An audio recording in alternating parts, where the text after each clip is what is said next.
ملے ٹائمز میں خوش آمدید۔ وجے جوسف کو چیف منسٹر کے عہدے کا حلف لے ہوئے یا کہہ لیجئے وزیر اعلیٰ کی کرسی پر بیٹھے ہوئے ابھی صرف 24 گھنٹے کا وقت گزرا ہے، اور پچھلے 24 گھنٹے میں انہوں نے جو تقریر کی ہے، جو میسج دیا ہے، جو پیغام دیا ہے، پورے ہندوستان کی سیاست کو بدل کر رکھ دیا ہے۔ پورے ہندوستان میں ایسا لگ رہا ہے سیاست نے ایک نئی کروٹ لی ہے، ایک نیا انقلاب آنے والا ہے، اور صرف تمل ناڈو میں تبدیلی نہیں ہوئی ہے بلکہ پورے ہندوستان میں تبدیلی ہونے والی ہے۔ وجے جوسف کی تقریر کی یہ کلپ سوشل میڈیا پر سب سے زیادہ وائرل ہو رہی ہے، ہر کوئی اس کو شیئر کر رہا ہے۔ آپ نے بھی سنا ہوگا، ایک مرتبہ پھر آپ یہاں پر سنیے، جس میں وجے جوسف کہہ رہے ہیں یہ نیا آغاز ہے، سیکولر سوشل جسٹس کا نیا دور ہے اور یہ ابھی سے شروع ہو چکا ہے۔ This is a new beginning.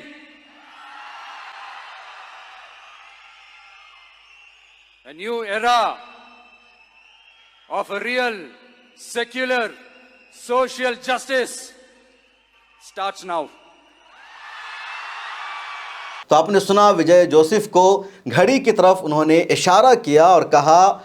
Start now, ابھی سے نیا سیکولر سوشل جسٹس کا جو ایرا ہے، جو دور ہے، وہ شروع ہو چکا ہے۔ اور وجے جوسف نے اشارہ کس طرف کیا ہے؟ اب تک لوگوں کو یہی لگ رہا تھا کہ شاید بی جے پی نے ہی فنڈنگ کی ہے وجے جوسف کی، بی جے پی نے ہی سپورٹ کیا ہے، اور اسی کے سہارے وجے جوسف نے تمل ناڈو میں جیت حاصل کی ہے، وہ سرکار بنانے میں کامیاب ہو گئے۔ لیکن اب سچائی سامنے آ گئی ہے کہ وجے جوسف کو بی جے پی سے کوئی سپورٹ نہیں ملا تھا۔ وجے جوسف نے اپنے دم پر کوشش کی، جد و جہد کی، اور انہوں نے صرف 2 سالوں کی محنت میں تمل ناڈو جیسے بڑے اسٹیٹ میں اکیلے 208 سیٹوں پر جیت حاصل کر لی۔ کچھ سیٹوں کی ضرورت پڑی تھی، دوسری پارٹیوں نے سپورٹ کیا، اور فائنلی انہوں نے بی جے پی کی سازش کو ناکام بناتے ہوئے وزیر اعلیٰ کے عہدے کا حلف لے لیا۔ وجے جوسف نے چیف منسٹر کے عہدے کا حلف لیتے ہی سب سے پہلے 3 قانون پر دستخط کر دیا۔ سب سے پہلا تھا پورے تمل ناڈو میں ہر ایک شہری کو، ہر ایک گھر کو 200 یونٹ بجلی فری میں ملے گی۔ دوسرا تھا کہ نشہ کو ختم کرنے کے لیے ایک نئی فورس کی تشکیل دی جائے گی، اس پر انہوں نے سائن کر دیا۔ اور تیسرا قانون تھا کہ عورتوں کی سرکشا کو یقینی بنایا جائے گا۔ اس ڈرافٹ پر، اس قانون پر انہوں نے سائن کر دیا اسی اسٹیج پر جہاں پر انہوں نے حلف لیا تھا، اور اس نے پورے ہندوستان کو ایک الگ میسج دیا۔ اب بات ہو رہی ہے سب سے زیادہ جوسف وجے اور راہل گاندھی کے تعلقات کی، ان دونوں کے ایک ساتھ اسٹیج شیئر کرنے کی۔ جوسف وجے کو آخری وقت میں تمل ناڈو کے گورنر نے اوتھ لینے کی اجازت دی، سرکار بنانے کی دعوت دی، اور فوراً انہوں نے سیدھے راہل گاندھی کو بلایا۔ راہل گاندھی ان کی دعوت پر پہنچتے ہیں، اسٹیج شیئر کیا راہل گاندھی نے، اور اپنی تقریر میں وجے جوسف نے راہل گاندھی کو بھائی کہا، شکریہ ادا کیا، اور کہا ان کی وجہ سے ہماری سرکار بن پائی ہے، کانگریس نے خصوصی کردار ادا کیا۔ جوسف وجے نے اتنا ہی پر اکتفا نہیں کیا بلکہ انہوں نے کہا کہ اب ایک نیا دور شروع ہونے والا ہے، نیا سیاسی نظام آنے والا ہے، اور پچھلے 3 دنوں سے سب سے زیادہ گوگل پر، سوشل میڈیا پر جوسف وجے کو سنا جا رہا ہے، ان کو شیئر کیا جا رہا ہے۔ جوسف وجے کی جو پرانی ویڈیوز ہے فلموں کی، وہ وائرل ہو رہی ہے۔ اگر آپ فیس بک یوز کر رہے ہوں گے، انسٹاگرام یوز کرتے ہوں گے، تو ہر دوسری تیسری ویڈیو اسکرول کرنے کے دوران آپ کو جوسف وجے کی ملے گی۔ کسی مووی میں وہ ایس پی کا کردار ادا کر رہا ہے، کسی میں بزنس مین کا کردار ادا کر رہا ہے، کسی میں رومانٹک ہیرو کا کردار ادا کر رہا ہے۔ الگ الگ کردار میں وجے جوسف کی تصویریں اور ویڈیو لوگوں کے سامنے آ رہی ہے، اور سب سے زیادہ وجے جوسف کو سرچ کیا جا رہا ہے۔ لوگ ان کے بارے میں جاننا چاہتے ہیں کہ یہ ہے کون ہے وجے جوسف، آگے میں بتانے والا ہوں۔ لیکن اس سے پہلے اب یہ بحث ہونے لگی ہے کہ وجے جوسف راہل گاندھی کے ساتھ رہیں گے، اور یہ الائنس صرف تمل ناڈو میں نہیں رہے گا، تمل ناڈو سے باہر بھی رہے گا، دلی تک راہل گاندھی اور وجے جوسف کا الائنس رہے گا۔ اور وجے جوسف نے جو انقلاب تمل ناڈو میں برپا کیا ہے، برسوں سے وہاں 2 ہی پارٹی حکومت کر رہی تھی، کبھی ڈی ایم کے کی سرکار بن رہی تھی، کبھی اے آئی اے ڈی ایم کے کی سرکار بن رہی تھی۔ ٹی وی کے نے